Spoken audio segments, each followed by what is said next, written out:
Alright guys, very simple tutorial. So as you can see, I have so many tabs over here, but I do not have the about tab.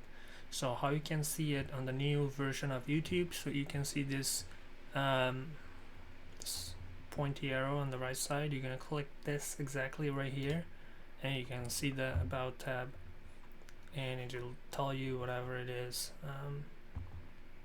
So yeah, this is my about tab, and yeah, there's pretty much nothing to see here. I don't know what is this. Probably check my email or something. So it's pretty decent.